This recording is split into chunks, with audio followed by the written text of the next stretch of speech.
आज मैं आपके बहुत सारे क्वेश्चंस के आंसर पूछूंगी सर से, जो आपने कमेंट बॉक्स में भर भर के करे थे और पूछे थे। सर मुझे करोड़पति बनना है as a merchant exporter without investment के, क्या ये पॉसिबल है?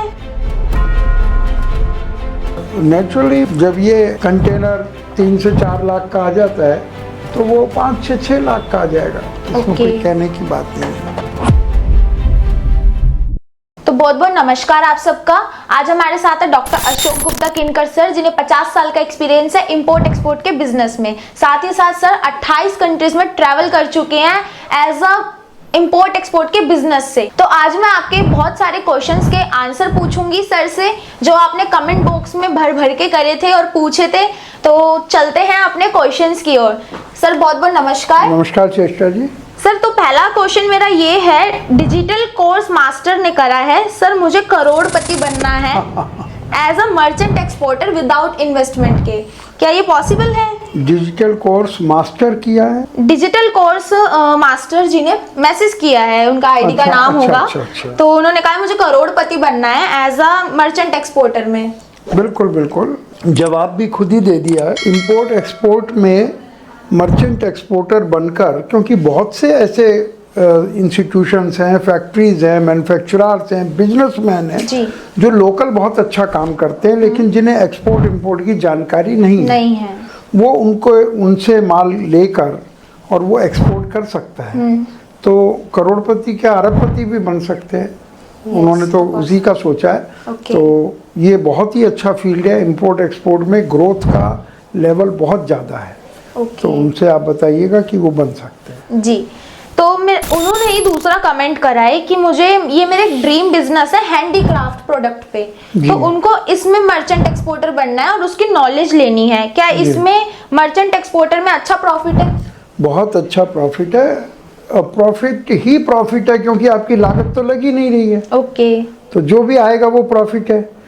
तो और हैंडीक्राफ्ट बहुत जाता है इंडिया से, इसके बहुत अच्छा स्कोप है। तो वो कर सकते हैं इसको आराम से। और जहाँ तक बात है सीखने की, जो उन्होंने थोड़ा सा आइडिया दिया है, तो स्टार्टअप इंडिया आपको पूरी हेल्प करता है एक शिपमेंट करवाने में, और आप लोगों का जो भी प्रोडक्ट होगा उसमें हम आपकी पूरी हेल्प करेंगे इंपोर्ट एक्सपोर्ट का बिजनेस स्टार्ट कराने में, और एक शिपमेंट करवाने में जो भी हेल्प लगेगी वो सर करवाते हैं। तो सर अगला क्वेश्चन है खान जी का, क्रेन से ही गाड़ी अनलोड होती है? हाँ बिल्कुल। गाड़ी किस चीज़ की है, अगर वो देखिए, क्रेन तो आजकल कोई बड़ी चीज़ रह नहीं गई है। फ़ोन करो, जैसे टैक्सी आती है ऐसे क्रेन आ जाती है जी। तो अगर कोई वजनी चीज़ है तो क्रेन से अनलोड हो जाएगी, नहीं है तो बाई हैंड हो जाएगी। या कई बार जो कंटेनर होता है, जैसे ये एक कंटेनर है जी, तो इसमें ये आगे से सामान यहाँ से क्रेन निकालेगी, या यहाँ से निकालेगी, या यहाँ से निकालेगी। पर अगर उसमें ज़रूरी नहीं है क्रेन की ज़रूरत पड़े।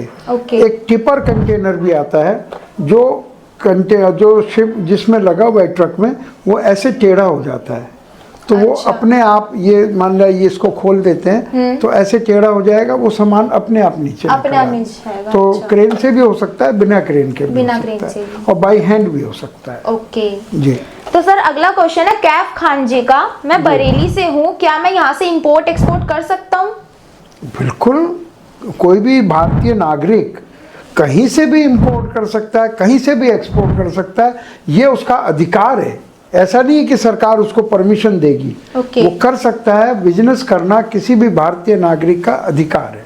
ठीक है। तो अगला क्वेश्चन सर है मोहम्मद इमरान जी का, सर मुझे ये बिजनेस स्टार्ट करना है पर सेल कहाँ करूँ ये समझ में नहीं आता। सेल देखिए, यह बिजनेस से उन्होंने अभी ये नहीं लिखा इंपोर्ट का बिजनेस या एक्सपोर्ट का बिजनेस, क्योंकि अगर इंपोर्ट का बिजनेस है तो सेल इंडिया में करना होगा जी, वो स्टार्टअप इंडिया बताएगा। और कहाँ जहाँ एक्सपोर्ट करना है अगर, तो कौन खरीदेगा ये भी स्टार्टअप इंडिया ही बताएगा, क्योंकि आम आदमी तो ढूंढ ही नहीं सकता, उसे पता ही नहीं है कहाँ ढूंढना है। वो इधर उधर के पोर्टल्स में लगा रहता है, जहाँ सबसे बड़े स्कैमर्स और ठग लोग बैठे हैं जी।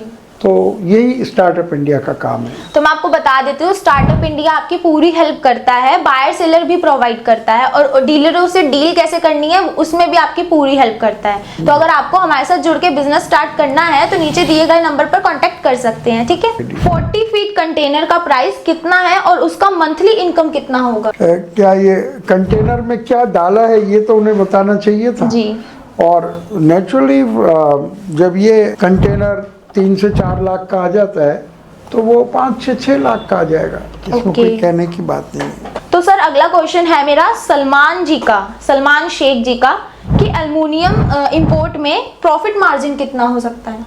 ये डिपेंड करता है शेख साहब कि आपने राइट सोर्स से ख़रीदा है, आपका खरीदारी इस पर डिपेंड करती है। बेच आप नहीं सकते, मार्केट प्राइस से ऊपर नहीं बेच सकते, वो प्राइस एक फिक्स होती है जी। लेकिन जितना सस्ता आपने खरीद लिया तो 5, 10, 15, 20% इसमें प्रॉफिट कमा सकते हैं अगर उन्होंने राइट सोर्स से खरीदा है तो। ओके जी। तो अगला क्वेश्चन अश्विन जी ने पूछा है, how to connect with you. तो मैं आपको बता देती हूँ दोबारा से एक बारी कि नीचे आपको नंबर दिया गया, आप उसके ऊपर कांटेक्ट कर सकते हैं और सर से आप जुड़ सकते हैं। सर आपकी पूरी हेल्प करेंगे बिजनेस स्टार्ट कराने में। सर मेरा अगला क्वेश्चन है अजित भाई जी के यहाँ से। जी सर हम यहाँ रहते ओसीसी गत्ते में, कैसे चेक करें कि वो लोग वजन बढ़ाने के लिए कुछ ना कुछ डाल देते हैं, क्या हमें वहाँ रहना चाहिए? तो इस बारे में हमें क्या करना होगा?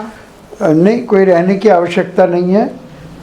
ये इंस्पेक्शन एजेंसीज होती हैं जो पूरा चेक करके आपको बताती हैं कि कुछ डाला तो नहीं जा रहा है, उसके अंदर कुछ मिक्सिंग तो नहीं है, वो बिल्कुल गत्ता है तो गत्ता ही है।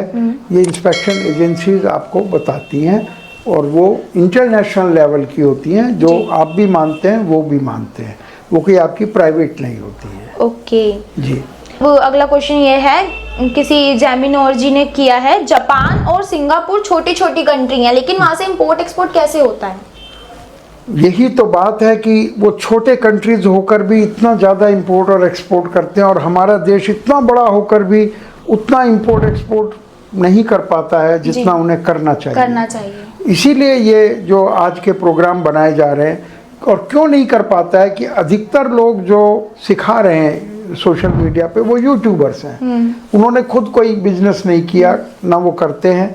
और स्टार्टअप इंडिया में जितने भी बिजनेसमैन सिखाने आते हैं वो सब खुद का बिजनेस करते हैं। तो वो छोटे कंट्रीज होते हुए भी कर सकते हैं, तो इंडिया नेचुरली कर सकता है। बड़ा कंट्रीज है, बड़े प्रोडक्शन है, बड़े मार्केट हैं, बड़े लोग यहाँ काम करने वाले हैं, तो इनको सिंगापुर और जापान से आगे ही करना चाहिए। ओके तो देन अगर आप भी चाहते हैं कि आप लोगों के क्वेश्चन भी सर तक पहुंचे और हम उसका आंसर निकालें तो नीचे कमेंट में अपने क्वेश्चंस ड्रॉप कर दीजिए। और अगर आपको सर से बात करनी है या हमारे स्टार्टअप इंडिया के साथ जुड़ के काम करना है तो नीचे दिए गए नंबर पर कॉन्टैक्ट कीजिए, हमारी टीम आपको फॉलो अप करेगी। Thank you.